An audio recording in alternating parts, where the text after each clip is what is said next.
I parked outside Morrison and Associates, thinking this would be routine paperwork for Sarah's estate. 6 months since the funeral, and I still felt lost without her. The grief counselor said these practical tasks would help me move forward, but every legal document felt like another nail in the coffin of our life together.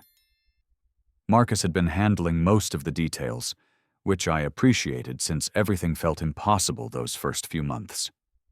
My brother-in-law stepped up when I couldn't function, organizing the funeral, managing Sarah's affairs, dealing with insurance companies.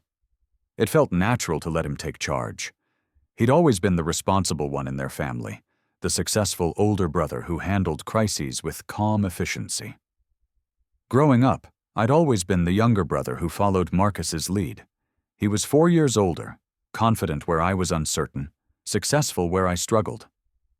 Our parents constantly held him up as the example I should follow. "Why can't you be more like Marcus?" became the soundtrack of my childhood. Every family dinner, every school event, every milestone celebration somehow became about Marcus's achievements, while mine faded into background noise. When I was 12, I won the school science fair with a project about solar energy. I was so excited to share the news, but when I burst through the front door, my parents were already celebrating Marcus's acceptance to an elite high school program. My blue ribbon sat forgotten on the kitchen counter while we spent the evening discussing Marcus's bright future.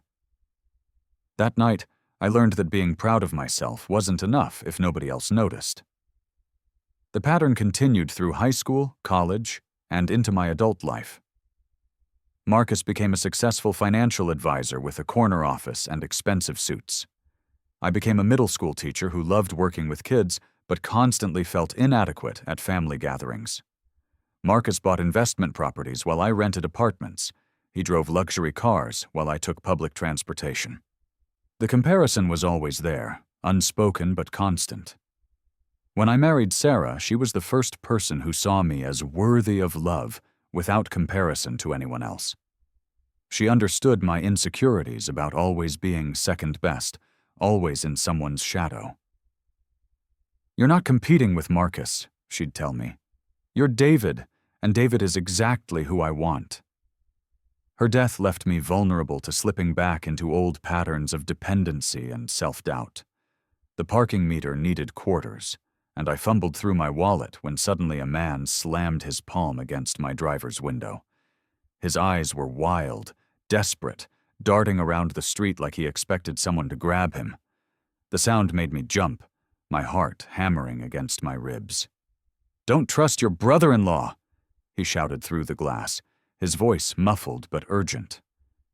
I stared at him, frozen. He was middle-aged, wearing a wrinkled suit that looked like he'd slept in it. Sweat beaded on his forehead, despite the cool October morning air. His hands shook as he pressed them against the window, leaving smudged fingerprints on the glass. "Everything about this estate is wrong," he continued, glancing over his shoulder nervously. "Your wife's signature, the accounts, the timeline, none of it adds up. They're stealing from you." Before I could roll down the window or respond, he spotted someone approaching from across the street. His face went pale, and he melted into the crowd of morning commuters like he'd never been there. I caught a glimpse of a tall figure in a dark coat, but by the time I looked back, both men had vanished. I sat there shaking, my keys still in my hand. Sarah's voice echoed in my memory from our last real conversation, 3 days before the accident. She'd mentioned feeling uncomfortable around Marcus lately, how he asked too many questions about our finances, and seemed overly interested in our wills and insurance policies. "He's always been protective," I'd told her. "That's just Marcus being Marcus." But she'd shaken her head, her expression troubled. "It feels different, David. Like he's cataloging our assets, taking inventory. Yesterday he asked me about my trust fund from grandmother, details that aren't his business." I dismissed her concerns as stress from her new job at the marketing firm. She'd been working long hours, dealing with difficult clients, And I thought she was reading too much into Marcus's natural tendency to help family with financial planning. Now, sitting outside the lawyer's office with a stranger's warning ringing in my ears, those words felt like a prophecy I should have heeded. Sarah's instincts were always sharp, especially about people's motivations. She could spot a dishonest salesperson or a manipulative friend from across a room. If she felt uncomfortable about Marcus, there was probably a good reason. The stranger's desperate eyes haunted me as I finally fed the meter and walked toward the building. What did he know about Marcus? About Sarah's estate? The documents seemed straightforward when Marcus explained them, but I'd been too grief-stricken to examine them closely. I'd signed papers without reading them, trusting Marcus to handle details I couldn't bear to face. As I reached for the door handle, one thought crystallized with terrifying clarity. I was about to sign more papers I hadn't really read, trusting a man Sarah had grown to distrust. The stranger's warning felt like Sarah's voice from beyond, trying to protect me one last time from something I was too blind to see. I helped Rebecca out of the passenger seat, my hand still trembling from the stranger's warning. She looked exactly like Sarah, down to the way she tucked her hair behind her left ear when nervous. The resemblance always startled me, but today it felt like seeing a ghost materializing in broad daylight. Rebecca and Sarah were identical twins, but their personalities had always been distinctly different.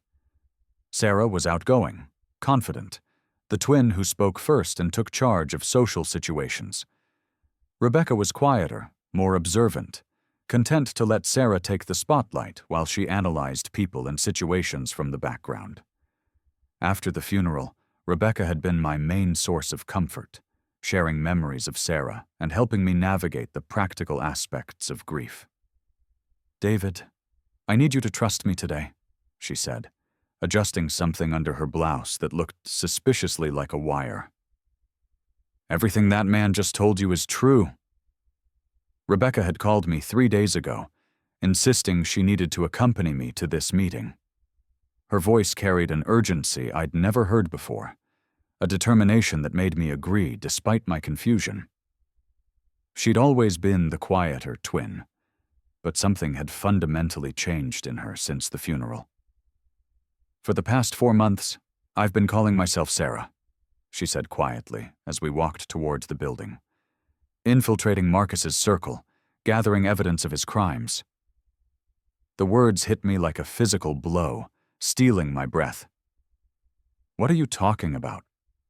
She pulled out a manila folder thick with documents, photographs, and printed emails. "Financial records, forged signatures, offshore accounts. Marcus isn't just stealing from you, David. He's running a sophisticated money laundering operation using grieving families as cover." I stopped walking completely, the morning sun suddenly feeling too bright and harsh. "That's impossible. Marcus has been helping me navigate Sarah's estate. He's been taking care of everything because I couldn't handle it." "That's exactly what makes you the perfect target," Rebecca said softly, her voice carrying Sarah's gentle tone, but with steel underneath. "He studied your psychological profile, David. Your childhood trauma, your fear of abandonment, your tendency to rely on others when overwhelmed. Marcus documented all of it like a scientist studying lab rats. She showed me photographs of handwritten notes in Marcus's distinctive scrawl, pages analyzing my weaknesses, my grief patterns, my financial vulnerabilities. It felt like reading a predator's hunting manual with myself as the prey. Subject demonstrates classic patterns of sibling displacement trauma, one note read in Marcus's careful handwriting. Responds positively to authoritative guidance due to childhood conditioning. Unlikely to question financial decisions during peak grief period. Estimated extraction timeline, 6 to 8 months for complete asset transfer. The clinical language made my stomach turn. Marcus had reduced my grief, my love for Sarah, my entire emotional state to variables in an equation designed to rob me blind. The law firm is complicit, Rebecca continued, her voice gaining strength. Morrison has been billing excessive hours while funneling money to untraceable accounts. They've done this to dozens of families across 3 states. Widows, widowers, anyone who inherits significant assets during emotional vulnerability. My legs felt weak, and I leaned against a nearby lamppost for support. How do you know all this? Because I've been living as Sarah for months, attending their planning meetings, wearing wires to family dinners, documenting every conversation. They trust me completely because they think I'm dead. The cruel irony hit me like a slap. While I mourned my wife, her identical twin had been impersonating her to catch her killers. The grief that consumed my days was being weaponized by criminals who saw opportunity in my emotional devastation. Rebecca pulled out her phone and showed me photographs. Marcus and Morrison in restaurants, discussing asset liquidation schedules. Charts showing my financial accounts with projected timelines for emptying them. Voice recordings of conversations where they referred to me as the Mark and discussed my psychological manipulation with the casual tone people use to discuss the weather. Wait, I said, the full implications crashing over me like a cold wave. If you've been pretending to be Sarah and they think Sarah is dead, then how are you? Rebecca's eyes filled with tears, the first time I'd seen her cry since the funeral. David, I don't think Sarah died in that car accident. I think they took her. The world tilted dangerously. Everything I thought I knew about the past 6 months crumbled like a house of cards in a hurricane. The funeral I'd attended, the grief I'd carried, the closure I'd sought through legal proceedings, all of it might be built on a lie. The timing was too convenient, Rebecca explained, her voice shaking slightly. Sarah called me the night before the accident, worried about financial irregularities she'd discovered in your joint accounts. She was planning to confront Marcus the next day about unauthorized access to your investment portfolio. Then suddenly she's dead in a single-car crash with no witnesses? My mind raced through memories I'd suppressed, details that had seemed normal at the time but now felt sinister. Marcus arriving at the hospital before I did, somehow knowing about the accident before the police called me.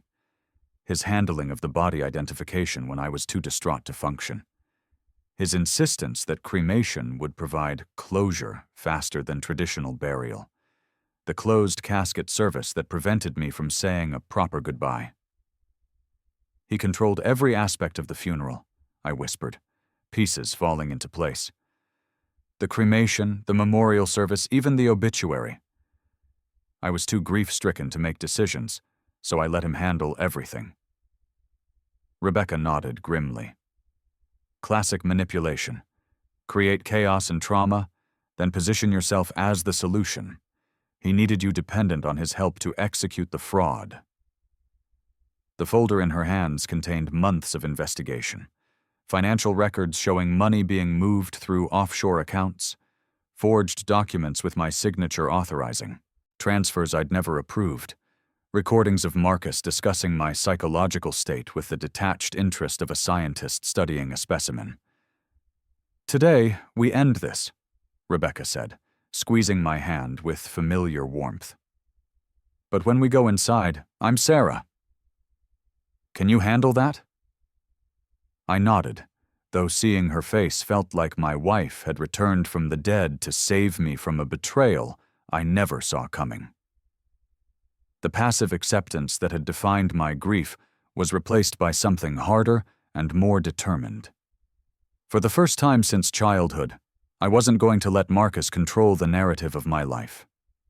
As we approached the building entrance, Rebecca handed me a small recording device.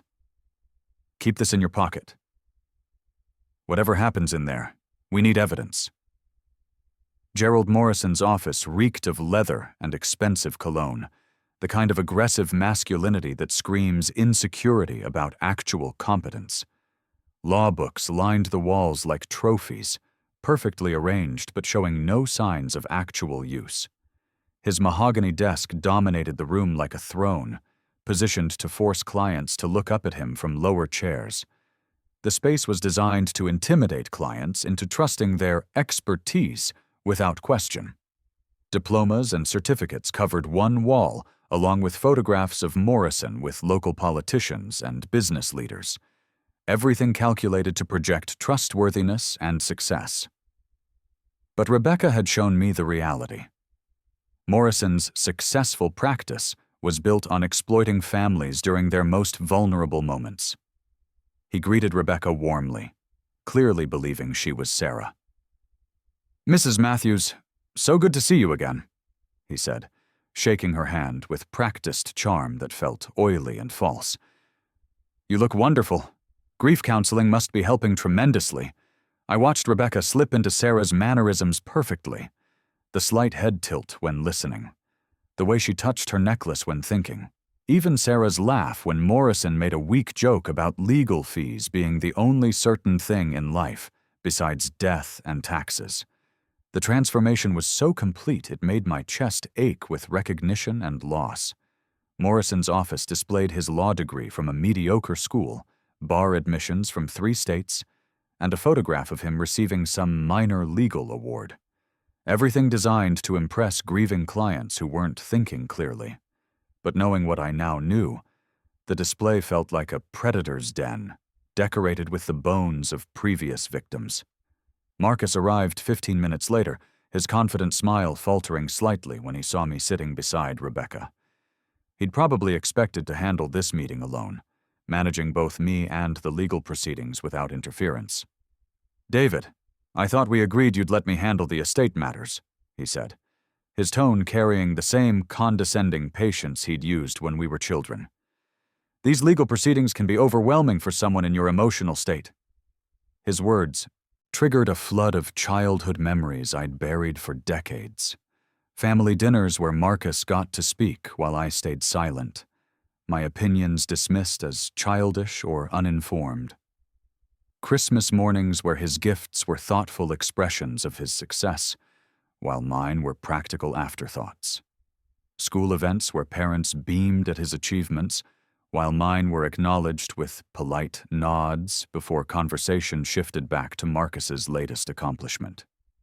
"I'm feeling stronger lately," I managed, my voice steadier than I expected. "Rebecca thought it would be good for me to be more involved in my own financial future." Morrison shuffled papers nervously, clearly uncomfortable with my increased engagement. Of course. Family support is crucial during difficult transitions. We want you to feel completely comfortable with every decision." But his body language suggested the opposite.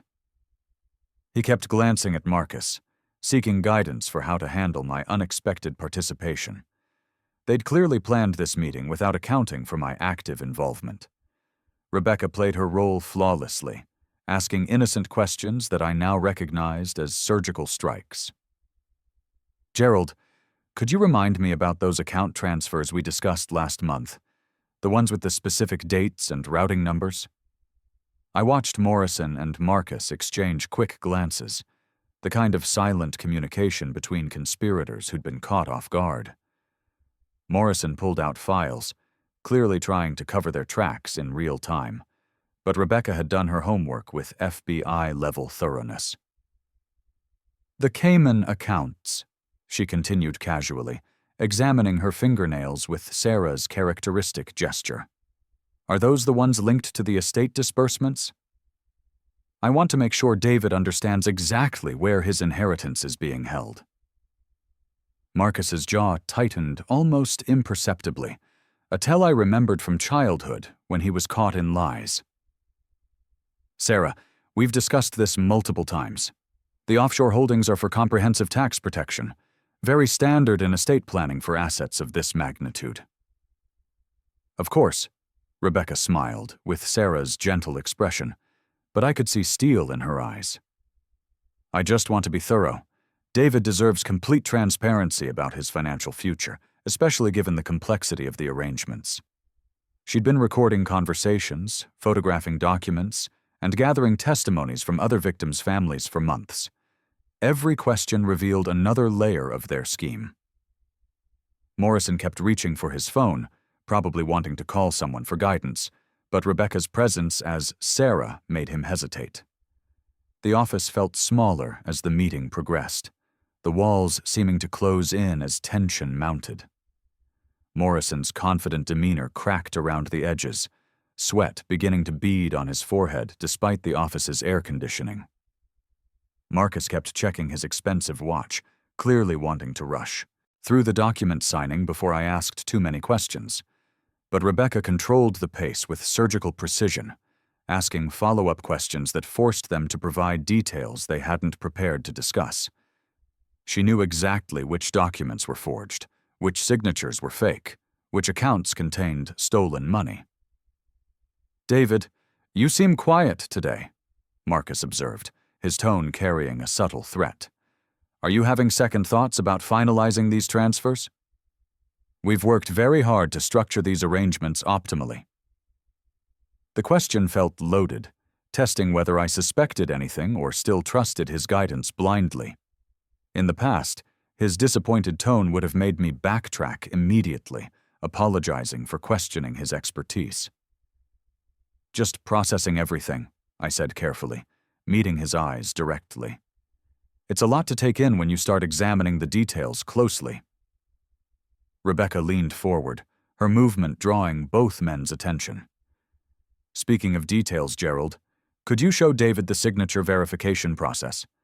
I think he'd find it interesting to see how thorough your authentication procedures are."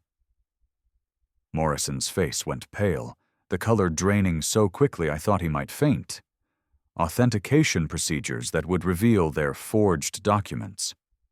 Rebecca was backing them into a corner with surgical precision, and they were starting to realize it. As the meeting progressed, I kept thinking about the stranger in the parking lot. He wasn't random. He was watching them, waiting for the right moment to warn me. But warn me about what, exactly? And how did he know what Rebecca was doing? The answer, I suspected, was about to reveal itself in ways none of us were prepared for. The stranger from the parking lot entered the building lobby 25 minutes later, but everything about him had changed. Gone was the desperate, sweating man who'd slammed his hand against my car window. In his place stood a federal agent, FBI badge clipped to his belt, moving with the purposeful stride of law enforcement authority. Agent Jake Rivera looked completely different in professional mode, his earlier desperation replaced by determined focus and barely controlled intensity. His wrinkled suit had been replaced by a crisp jacket, his nervous energy transformed into predatory alertness. He'd been undercover for 8 months, investigating financial crimes that targeted grieving families across multiple states. His supervisor had specifically warned him about the Matthews case, calling it their most complex and potentially dangerous investigation. But seeing Rebecca had shattered his understanding of everything he thought he knew. Rivera stepped into Morrison's outer office, showing his credentials to the increasingly nervous receptionist whose hands visibly shook as she examined his badge. "FBI, I need to speak with Gerald Morrison immediately regarding an ongoing federal investigation into estate fraud and money laundering." Through the thin walls, we could hear the immediate commotion. Morrison's secretary stammering explanations and apologies, phones ringing with sudden urgency as word spread through the office. The atmosphere of barely controlled panic that accompanies federal raids when criminals realize their carefully constructed world is collapsing. Inside the office, Marcus went rigid, his confident demeanor evaporating instantly. "What's the FBI doing here? This is supposed to be a private estate meeting. There must be some mistake." Morrison was already moving toward his computer, probably to delete files and communications that could incriminate him. "Stay calm, Marcus. This could be routine. Estate fraud investigations happen periodically, but we've covered our tracks carefully."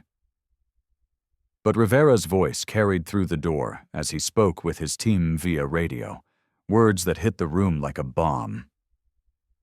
"If Sarah Matthews has an identical twin who's been impersonating her for months, then our entire murder investigation is compromised. Sarah might still be alive." The words detonated in slow motion. Marcus's face drained of color completely, going from nervous confidence to absolute terror in seconds. Morrison's hands shook as he abandoned his computer and stared at Rebecca with dawning horror. For the first time, they were seeing her not as Sarah, but as someone who looked exactly like Sarah. The implications crashed over them like a tsunami of realization. "You're not Sarah," Marcus whispered, his voice cracking with the weight of his mistake. "Sarah is dead. I saw the body myself. I identified her at the morgue." Rebecca remained perfectly calm, her voice steady as granite. "Did you, Marcus? Or did you identify someone who looked like Sarah? Someone with no identification, no witnesses, no family to ask inconvenient questions?" The truth crystallized in Marcus's expression. Horror, guilt, and the realization that his perfect crime was unraveling in real time. Morrison grabbed his desk edge for support, understanding that months of careful planning were collapsing around them. Rivera entered the office with 2 other agents, their presence instantly transforming the space from private meeting to active crime scene. His eyes locked on Rebecca, and I watched him struggle with implications that reframed his entire 8-month investigation. "Ma'am, I'm Agent Rivera with the Federal Bureau of Investigation.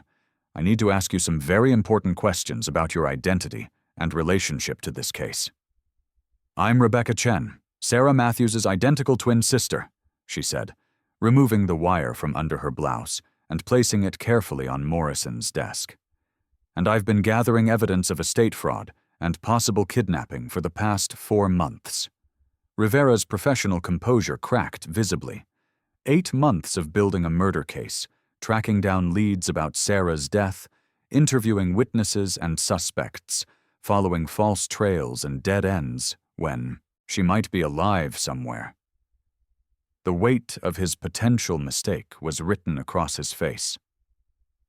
"If Sarah is alive," he said slowly, his voice heavy with implications, "then we've been investigating the wrong crime entirely.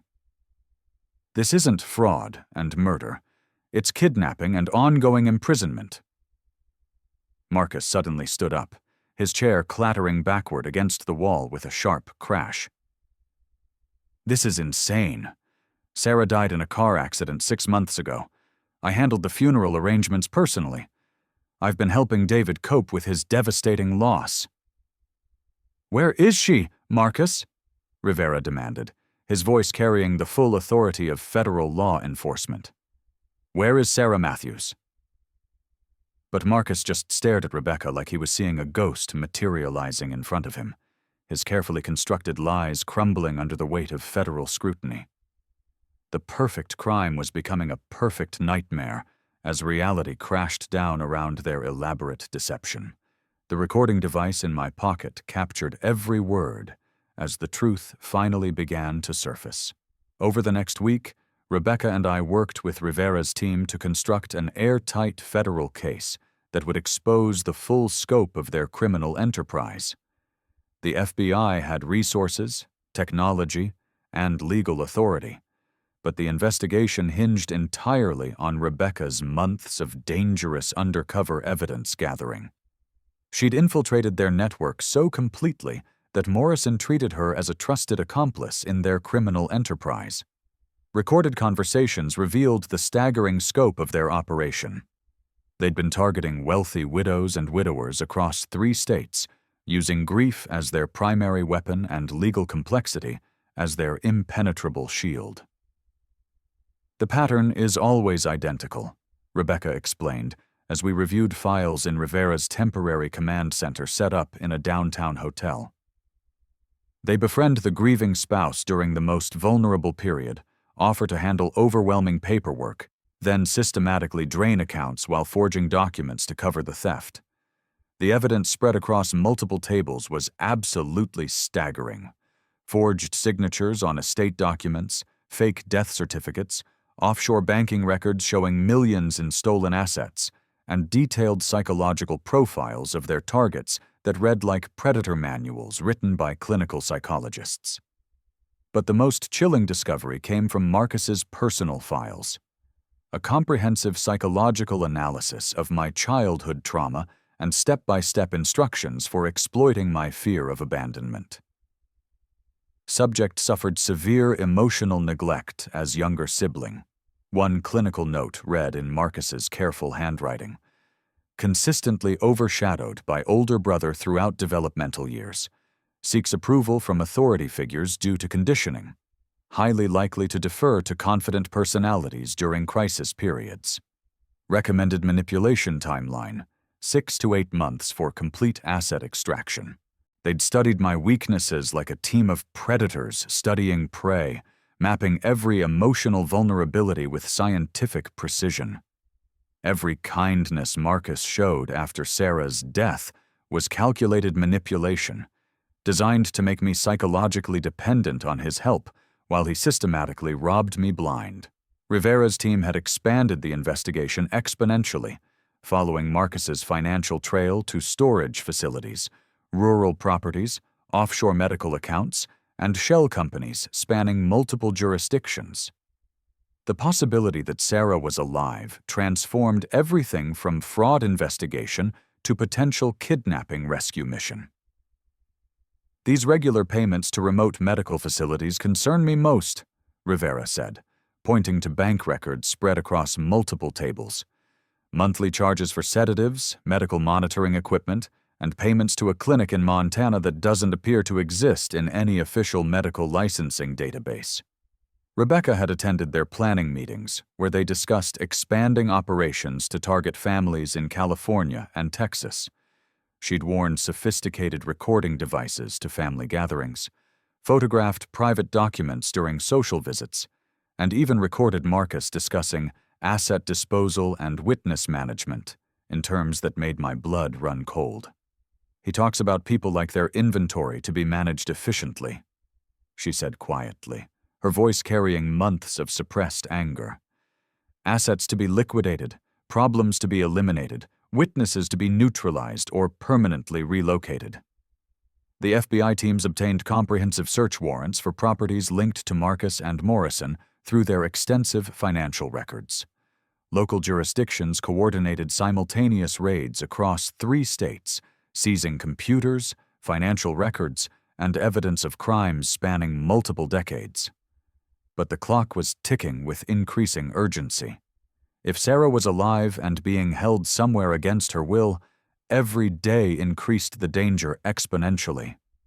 Rivera's guilt over his initial investigation errors drove him to work virtually around the clock, following every lead with desperate intensity. I should have seen the inconsistencies sooner, he kept saying during our briefings. The timeline problems, the rushed cremation, the convenient lack of witnesses. I let grief and sympathy cloud my professional judgment. Rebecca placed her hand on his shoulder with genuine understanding. You couldn't have known.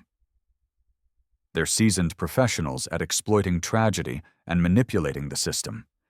The important thing is finding Sarah before it's too late. The evidence revealed a network of corruption spanning multiple states. Corrupt probate judges who fast-tracked estate proceedings. Medical professionals who provided false death certificates. Banking officials who overlooked suspicious offshore transfers. The scope was breathtaking and terrifying. As we prepared for the final phase, I realized something. Fundamental had changed in me. The passive grief that had defined my entire existence since Sarah's death was gone, replaced by something harder, more determined, and completely focused on justice. For the first time since childhood, I wasn't waiting for someone else to save me. I was actively participating in saving myself, and maybe, if we were incredibly lucky, saving Sarah too. Rivera's team expanded the search systematically, following Marcus's financial breadcrumbs across state lines like detectives tracking a serial killer. Bank records revealed a disturbing pattern of payments to remote facilities that existed only on paper, rural properties purchased through shell companies, and medical equipment orders that raised multiple red flags with federal authorities. The breakthrough came from an unlikely source. Mrs. Chen, our elderly neighbor who'd always been suspicious of Marcus's behavior around our house. When FBI agents canvassed the neighborhood seeking witnesses, she provided details that cracked the case wide open. The night Sarah supposedly died, she told Rivera during a recorded interview, I saw Marcus loading large containers into a rental truck around 2 a.m., heavy containers that required a dolly to move. Why would someone need industrial moving equipment if they were just handling paperwork and personal belongings? Security footage from nearby businesses corroborated her story with damning evidence. Marcus had rented a refrigerated truck from a commercial facility, purchased medical sedatives using falsified prescriptions, and driven to locations that completely contradicted his official timeline of events. Local news picked up the story when federal agents raided Morrison's law firm in coordinated dawn operations. Television cameras captured boxes of evidence being loaded into FBI trucks, employees being questioned and arrested, and Morrison himself led away in handcuffs while trying to hide his face from reporters. The community pressure unleashed a flood of additional victims willing to come forward after years of silence. Families who'd suffered suspicious estate complications emerged from isolation with remarkably similar stories. The gas station attendant remembered Marcus buying unusual supplies, medical restraints, monitoring equipment, and quantities of sedatives that raised serious concerns. Social media exploded with support for our case and outrage at the systematic exploitation. #Find Sarah Matthews trended locally as people shared similar stories of estate fraud and family betrayal. The isolation I'd felt for months evaporated as strangers offered help, legal advice, and emotional support. Rivera coordinated with multiple jurisdictions as the investigation expanded beyond anyone's initial expectations. DEA agents traced the sedative purchases through pharmaceutical supply chains. Border Patrol monitored offshore accounts for suspicious transactions. Local police provided surveillance teams for properties under federal investigation. This isn't just estate fraud anymore, Rivera's supervisor explained during a comprehensive briefing. We're looking at organized crime, systematic money laundering, potential human trafficking, and a network of corrupt professionals spanning multiple states and possibly international boundaries. The most promising lead emerged from financial records showing regular payments to a remote medical facility in rural Montana. The facility claimed to provide extended care services for traumatic brain injury patients, but had no legitimate medical licensing and no official oversight from state health departments. Rebecca insisted on joining the search teams despite FBI protocols that typically exclude civilians from active operations. If Sarah is alive and sees unfamiliar faces after months of isolation, she might panic or not trust rescue efforts. But if she sees me, she'll know immediately that help has finally arrived. Rivera initially refused based on safety protocols, but the psychological logic was absolutely sound. After months of sedation and isolation in an unknown location, Sarah would need a familiar face to trust rescue efforts and cooperate with medical evacuation procedures. As helicopters lifted off toward Montana with tactical teams and medical personnel, I realized how completely my world had transformed. 6 months ago, I was a grieving widower, passively accepting charity from family members. Now I was part of a federal investigation that might reunite me with the wife I thought I'd lost forever. The stranger who'd warned me outside Morrison's office had saved more than just my financial future. He'd given me hope that my life wasn't over, just temporarily interrupted by criminals who'd fatally underestimated the power of family bonds and federal determination. The final confrontation happened exactly where our nightmare began. Morrison's office, but this time with FBI agents positioned strategically throughout the building and neighboring structures. Rebecca, still maintaining her impersonation of Sarah, had convinced Marcus and Morrison to meet for urgent estate transfers that required immediate signatures to avoid federal complications. They arrived visibly nervous, clearly aware of the federal attention surrounding their operations, but not knowing the full extent of their exposure. Marcus carried a briefcase full of fraudulent documents designed to complete their theft of my assets before authorities could intervene. "David, we need to expedite these transfers immediately," Marcus said, his usual condescending tone now edged with barely controlled desperation. "The federal investigation is creating unnecessary complications with the offshore accounts, and we need to protect your assets from government seizure." He'd noticed the increased police presence around the building and was rushing to complete the fraud before authorities could freeze the accounts and seize the stolen funds.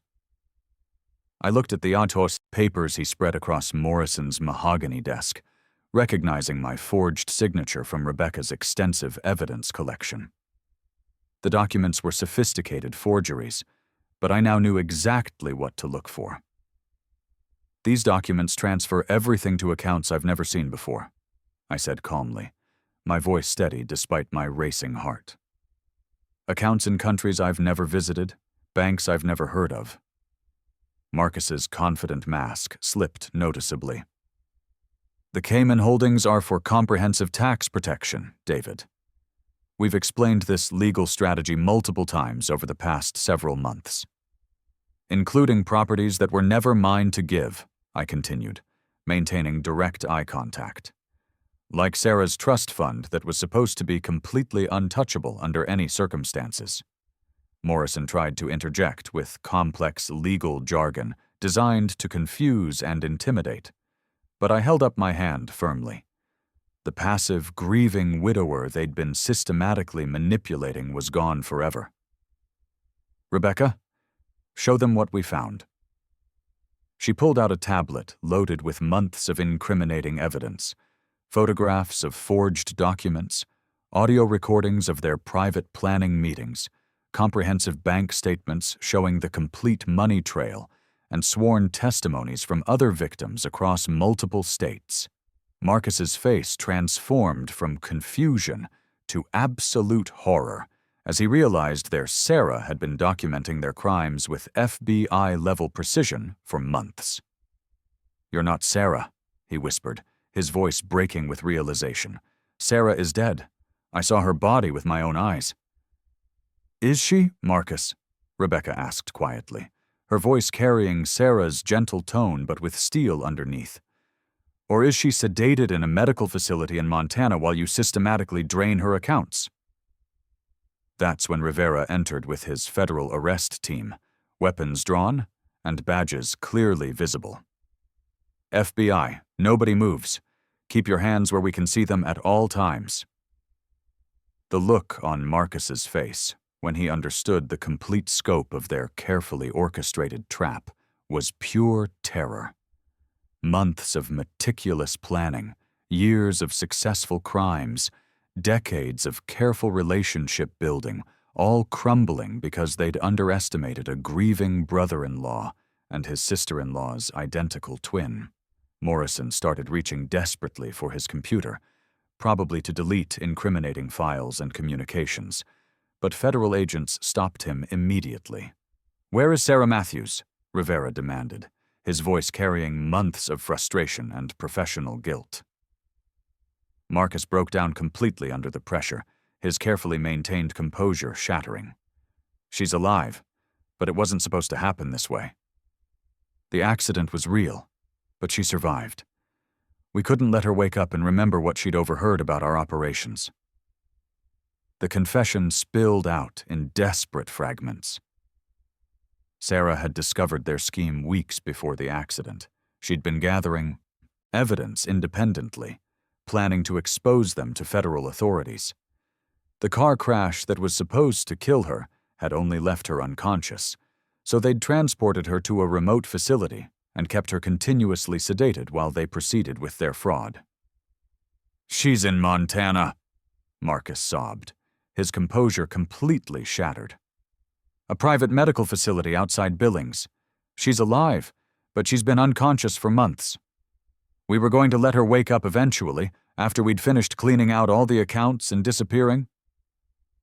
Rivera coordinated immediately with teams already en route to the Montana location. Within hours, they'd confirmed Sarah's location and begun comprehensive rescue operations with medical personnel standing by. As federal agents led Marcus and Morrison away in handcuffs, their careers and lives destroyed, I felt something I hadn't experienced since childhood. The deep satisfaction of standing up to bullies and winning decisively. But more importantly, after 6 months of grieving a wife who wasn't actually dead, I was about to get my entire life back. Marcus broke completely under intensive federal interrogation, providing detailed information about the Montana facility where Sarah was being held against her will. The location was a remote medical complex disguised as a legitimate brain injury treatment center, but actually functioning as a private prison for inconvenient witnesses to their extensive crimes. The rescue operation made national news as FBI helicopters descended on the facility at dawn, with tactical teams and medical personnel. Sarah was found unconscious but medically stable, kept continuously sedated for months, while Marcus systematically drained her accounts and forged documents to support his elaborate fraud. Medical teams immediately airlifted her to a legitimate hospital in Billings, where doctors began the delicate process of reversing months of pharmaceutical suppression. The preliminary prognosis was encouraging. No permanent physical damage, though the psychological impact would require extensive therapy and time to heal. Morrison's law firm collapsed overnight when authorities froze all accounts and arrested key staff members throughout the organization. The coordinated raids uncovered evidence of crimes against dozens of families, with stolen assets totaling over $40 million across multiple states and offshore accounts. The scope of their operation was absolutely staggering. They'd created an entire criminal infrastructure for exploiting grief: fake medical facilities, corrupt probate judges, offshore banking networks, and a team of professionals who specialized in manipulating vulnerable families during their darkest moments. Marcus's public breakdown was swift and complete. Local news cameras captured him being led away in handcuffs, crying and begging for mercy from families he'd systematically destroyed. The community that had once respected him as a successful businessman now saw him as a predator who'd built his wealth on others' suffering. Rivera's career was saved by the successful rescue, though he continued struggling with guilt over his initial investigation errors.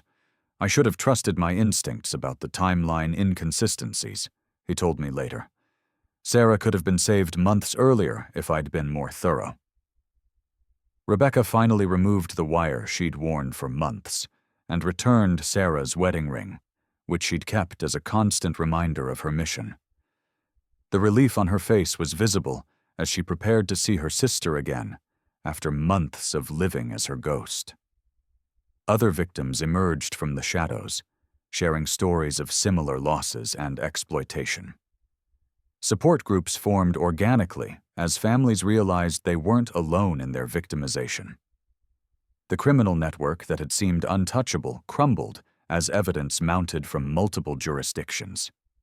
Justice felt swift and irreversible as federal prosecutors filed charges ranging from fraud to kidnapping to organized crime. The case would take years to fully resolve, but the immediate threat was neutralized permanently. Standing outside the courthouse after Marcus's arraignment, I realized how completely my understanding of family had changed. Blood relatives had betrayed me, while chosen family had risked everything to save people they cared about. 6 months later, Sarah was recovering slowly but steadily from her ordeal. The months of continuous sedation had caused temporary memory issues and physical weakness, but her personality remained unchanged. She was still the woman who'd worried about Marcus's intentions, still sharp enough to recognize that her survival was a miracle, orchestrated by people who refused to accept her death. We sold the house that held too many painful memories and moved to a quiet town in Colorado where nobody knew our story. The change of scenery helped both of us process the trauma of believing we'd lost each other permanently.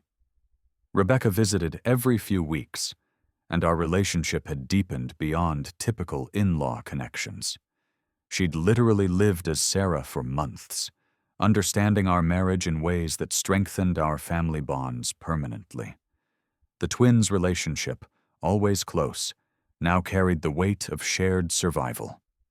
The legal aftermath continued for years, but Marcus and Morrison received lengthy federal sentences. The Victim Compensation Fund recovered most stolen assets, helping other families rebuild their lives and financial security.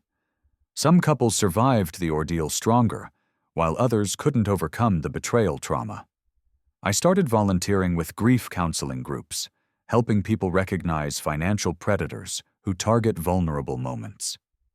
The experience taught me to identify manipulation tactics that exploit emotional weakness, knowledge I shared with others facing similar losses. Sarah gradually resumed work as a freelance graphic designer, though she avoided projects that required extensive client interaction. The months of isolation had changed her relationship with trust, making her more cautious about personal connections, but also more appreciative of genuine relationships. Sometimes I think about the stranger who warned me outside Morrison's office.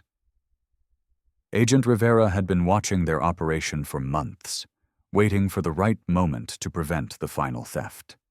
His desperate warning saved not just my financial future, but possibly Sarah's life. Rivera still sends occasional updates about the ongoing investigation and related cases across other states. The network they'd uncovered led to prosecutions in multiple jurisdictions, helping dozens of families recover stolen assets and find closure. We learned that healing takes time, but justice can be swift when truth finally surfaces. The community support during our crisis showed us that strangers often care more than family, and that chosen relationships sometimes prove stronger than blood connections. Sarah and I built new traditions to replace memories tainted by Marcus's betrayal. Holiday celebrations with Rebecca's family instead of my relatives. Anniversary trips to places we'd never been together. Small rituals that honored our survival rather than our loss. The trauma taught me something valuable about family. It's not determined by genetics or legal documents, but by who shows up when everything falls apart.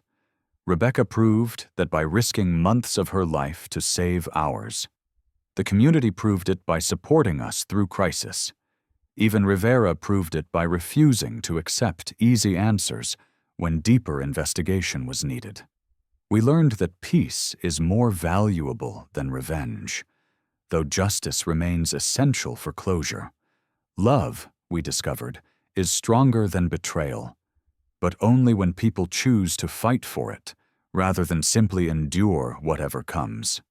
Today, watching Sarah paint in our garden studio, while Rebecca helps her mix colors, I understand that some stories end with recovery rather than just survival.